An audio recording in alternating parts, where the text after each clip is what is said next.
परिचय में हिंदी शिक्षण कोड 201 में हिंदी साहित्य का परिचय पढ़ेंगे और उसमें जो उन्होंने साहित्य बताए हैं उन पर विचार करेंगे। प्रयोगवादी साहित्य प्रगतिवादी काव्य समाजोन्मुखी होता है और इसमें व्यक्ति के सुख दुख की अभिव्यक्ति की जाती है, या ऐसे बोल सकते हैं कि जो ये प्रगतिवादी काव्य है ये प्रयोग समाजोन्मुखी है और इसमें जो व्यक्ति हैं उनके सुख दुख की जो अभिव्यक्ति है वह नहीं की गई है।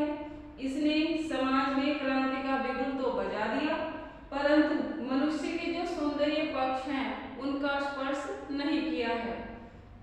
परिणामतः कविता के क्षेत्र में नए नए प्रयोग प्रारंभ हुए और इन नए प्रयोग वाली कविताओं को आगे जीने प्रयोगशील काव्य की संज्ञा दी। वहीं पर कविता के क्षेत्र में नए नए प्रयोगों की जो लहर है वह 1943 से लेकर 1959 तक खूब चली और प्रयोगवादी जो काव्य है उसका सर्वप्रथम ग्रंथ माना गया है तार सप्तक को।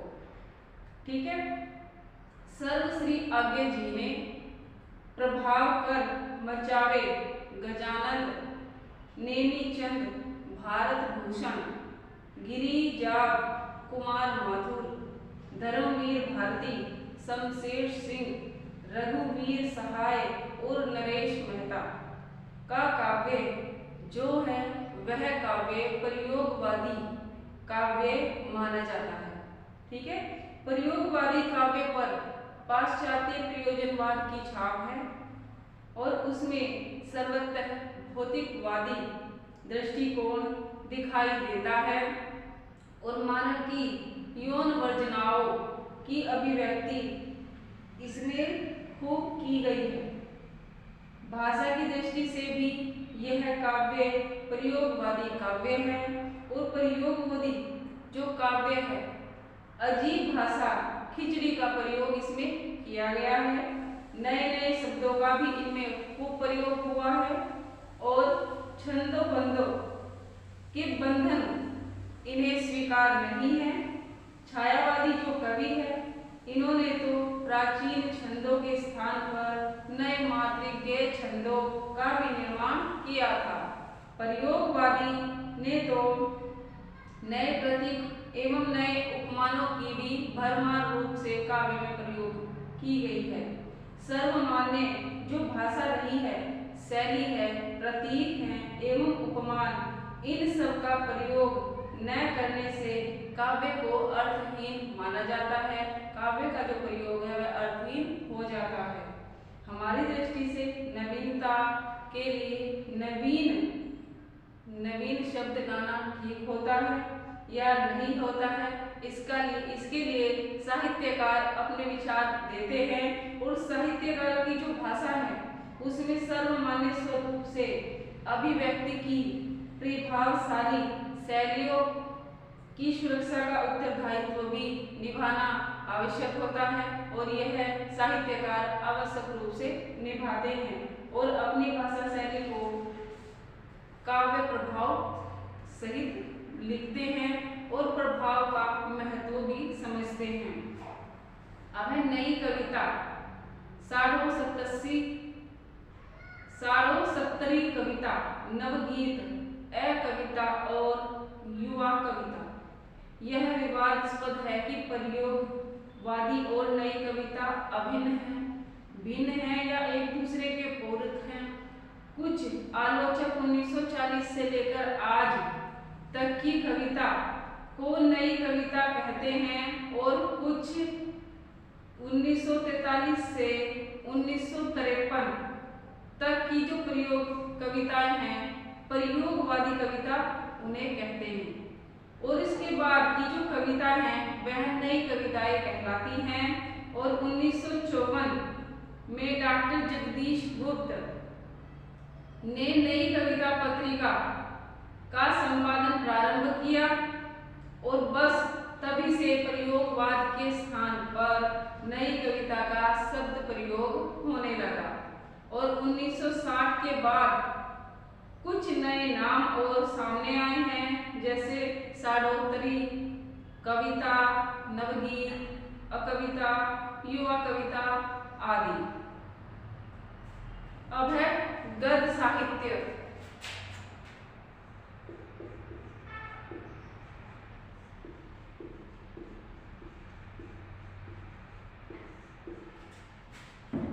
जिस प्रकार से पद साहित्य भी महत्वपूर्ण होता है, उसी प्रकार से नए वक्त में जो आज का आधुनिक युग है, इसमें गद्य साहित्य को भी महत्वपूर्ण माना गया है। प्रत्येक भाषा के साहित्य में गद्य का विकास और उसके पद साहित्य के बाद भी हुआ है। हिंदी साहित्य में तो वास्तविक गद्य के दर्शन आधुनिक युग में ही आकर हुए हैं। भारतीय हिंदू ने खड़ी बोली के गद्य की नींव डाली और द्विवेदी जी ने उसमें परिमार्जन भी किया। डॉक्टर श्याम सुंदर दास ने और पंडित रामचंद्र शुक्ल, बाबू जयशंकर प्रसाद, मुंशी प्रेमचंद आदि जो साहित्यकार हैं, उनका विकास इसी आधुनिक युग में हुआ है। और पिछले 150 वर्षों में गद्य साहित्य का जितना भी विकास हुआ है, उस पर हम सभी गर्व कर सकते हैं। और इस काल में हिंदी गद्य साहित्य की सभी विधाओं, जैसे नाटक है, कहानी है, निबंध है, उपन्यास है और समालोचना है आदि, इन सभी का विकास हुआ है। आज तो गद्य साहित्य का क्षेत्र बहुत ही विस्तृत है। इसमें नित्य नई नई प्रवृत्तियां प्रवेश कर रही हैं। इस समय गद्य का जो साहित्य है, उसका क्षेत्र जैसे रिपोर्टाज, रेखाचित्र, संस्मरण और साक्षात्कार है आदि लिखने का प्रचलन बढ़ता जा रहा है। और इन सब विधाओं का भी सामान्य जो परिचय है, वह भी आज की आधुनिक किताबें हैं उनमें देखने को मिलता है, जैसे नाट्य शास्त्र,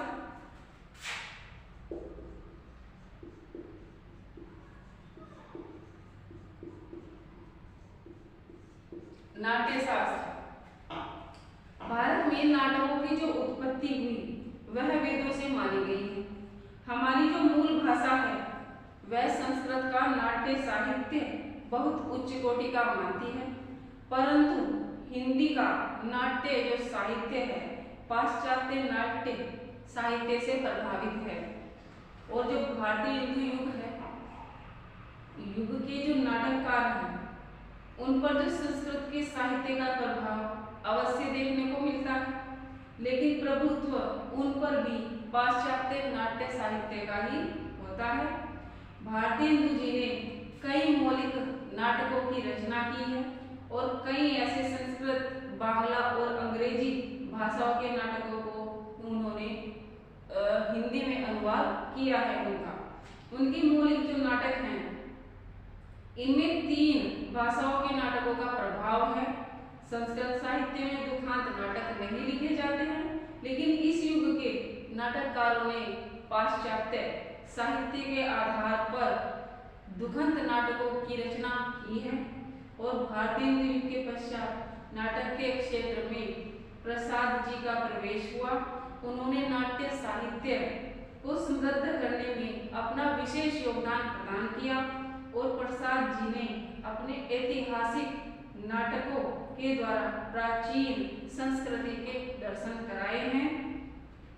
पात्रों में अंतर्द्वंदता की भावना, राष्ट्रीय भावना का संचार किया है और पात्रों में कष्ट सहन और आत्मोत्सर्ग की भावना दिखाकर साहित्यकार ने उनके अंदर राष्ट्रीय हित की भावना का संचार किया। नारी को तो प्रसाद जी ने बड़ी ही श्रद्धा से दिखाया है अपने नाटकों में, और उनके पूरे साहित्य में नारी का प्रभुत्व पाया जाता है और वे पुरुष पात्रों पर झांसी गई हैं और नारी की मनुष्य की दासी नहीं है, सहचरी हैं और उनके संबल और पथ प्रदर्शिका मानी जाती हैं।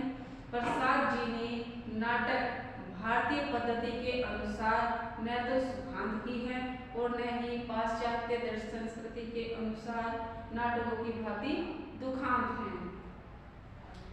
प्रसाद जी के पश्चात हिंदी नाटककारों के पाश्चात्य नाटककारों का विशेष इब्सन और बर्नार्ड शॉ के प्रभाव को दिखाया गया है। उनका प्रभाव बढ़ता गया है और उन्होंने विभिन्न प्रकार के नाटकों के बारे में बताया है। इसी प्रकार है कहानी साहित्य।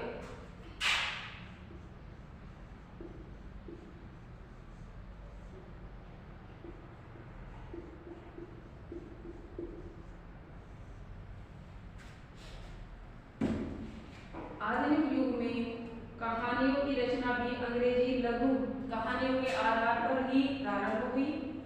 प्रसाद जी पहले ऐसा कोई कहानीकार नहीं हुआ है जिसकी कहानियों में यह चर्चा की जाए कि श्रेष्ठ मौलिक कहानियां लेखकों में सबसे पहले प्रसाद जी के ही दर्शन होते हैं और आपकी जो अपनी कहानियां हैं उनकी भाषा संस्कृत गर्भित है, शैली ओजपूर्ण है और उनमें कौतूहल के तत्वों की मात्रा भी बहुत अधिक है। आपकी जो कहानियां हैं उनकी जो भाषा शैली है उनमें काव्यमय वातावरण है, उपस्थित करने में बड़ी सफलता लेते हैं वे उस चीज के लिए, और पात्रों की जो अंतर्द्वंद को चित्रित करने में प्रसाद जी ने सिद्धहस्त कलाकार खुद को प्रस्तुत किया है। और प्रकृति आपकी कहानियों को पार्श्वभूमि मानी जाती है और उसकी जो प्रकृति होती है भारतीय की प्रसाद जी की कहानियों की वह स्पष्ट होती है। प्रसाद जी के बाद हिंदी कहानी क्षेत्र में एक दूसरे बड़े कहानीकार सामने आए, मुंशी प्रेमचंद, जिनका पदार्पण कहानी युग में हुआ और मुंशी जी की जो भाषा थी वह सरल और सरस थी। ठीक है, उनकी शैली में बड़ा प्रभाव उनकी भाषा शैली का था। मुहावरों के प्रयोग से उनकी कहानियों में सजीवता आ गई। उन्होंने प्रसाद जी के बाद मुंशी प्रेमचंद ने जो कहानियां लिखनी शुरू की उनमें उनकी कहानियों में उन्होंने मुहावरों का प्रयोग किया, जिससे कहानी बहुत ही व्यंग्यात्मक हुई, अच्छी लगी। पढ़ने में उनके अंदर एक लय प्रतीत होती थी कि कहानियां मजेदार है पढ़ने में, सुनने में और समझने में, क्योंकि उनकी जो भाषा थी वह सरल थी। और मुंशी जी की कहानियों की जो कथा वस्तु इसी लोक की होती थी। मुंशी जी यथार्थवादी साहित्यकार थे, परंतु आदर्श को भी उन्होंने अपने सामने सदैव रखा है और चरित्र चित्रण, कथा का गठन, उद्देश्य की सफल अभिव्यक्ति एवं कथोपकथनाक की दृष्टि से हिंदी का कोई भी कहानीकार प्रेमचंद जी के समक्ष नहीं टिक सका।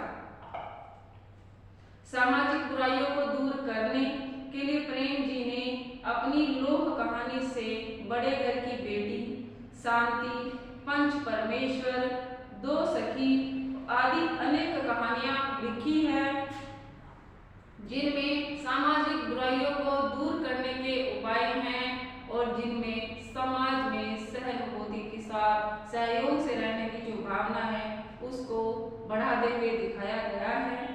इनकी कहानियां प्रगतिशील साहित्य की कोटि की आती हैं। प्रेम जी के बाद हिंदी को फिर वैसा ही स्मृत कहानीकार आज तक नहीं मिला है। फिर भी विविधता और उत्कृष्टता की दृष्टि से हिंदी का कहानी साहित्यकार आशाजनक ही है। अब उपन्यास साहित्य।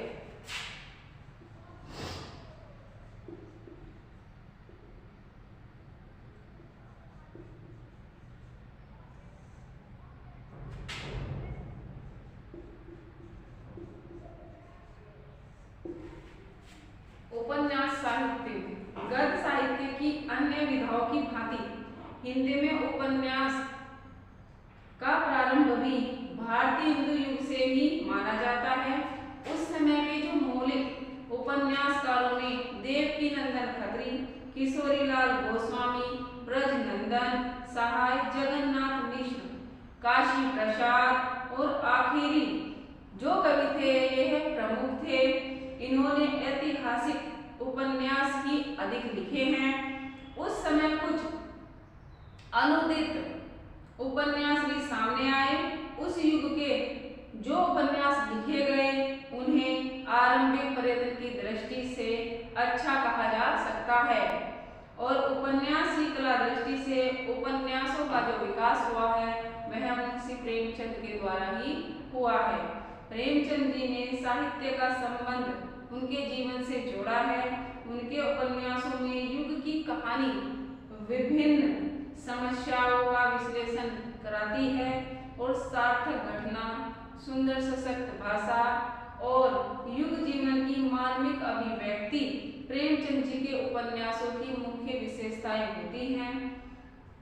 और उनके उपन्यासों में आदर्शोन्मुखी अर्थात यथार्थ के दर्शन होते हैं और उन्होंने अपने उपन्यासों की जो कथा वस्तु है उसे कुछ इस क्रम में रखा है कि उसके पात्रों को कुछ इस ढंग से चुना है, घटनाओं और कुछ इस तरह से पिरोया है कि उनमें यथार्थ के चित्रण होते हैं और आदर्श की भी शिक्षा उनके उपन्यास से मिलती है।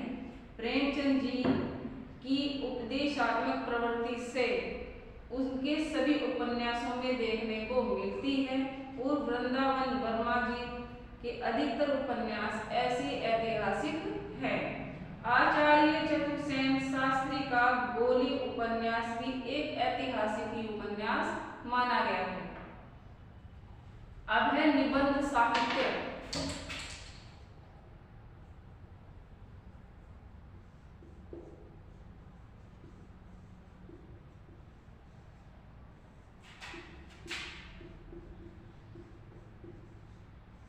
निबंध साहित्य जिस प्रकार से उपन्यास साहित्य है वहीं पर आज के आधुनिक युग में निबंध साहित्य को भी महत्वपूर्ण स्थान दिया गया। निबंध साहित्य का आरंभिक युग भी भारतीय हिंदू युग ही माना गया है, क्योंकि इससे पहले ऐसी रचनाएं नहीं हुई जिन्हें निबंध साहित्य में स्थान दिया जा सके। और भारतीय हिंदू युग में निबंधों की भाषा हिंदुस्तानी और शैली पाश्चात्य निबंध साहित्य की थी। भारतीय हिंदू युग के पश्चात महावीर प्रसाद द्विवेदी का क्रांतिकारी प्रवेश हिंदी साहित्य के लिए वरदान सिद्ध हुआ है और द्विवेदी जी ने भारतीय हिंदू युग के भाषा में परिमार्जन किया और आलोचनाओं के प्रहारों से लेखकों को सही मार्गदर्शक की ओर ले जाया गया। द्विवेदी जी के पर्यटन से साहित्य निबंध लिखे जाने लगे और बाबू श्याम सुंदर दास एवं पंडित रामचंद्र जैसे श्रेष्ठ निबंधकारों ने निबंध साहित्य को और भी समृद्ध किया। आज के लिए बस इतना ही। हम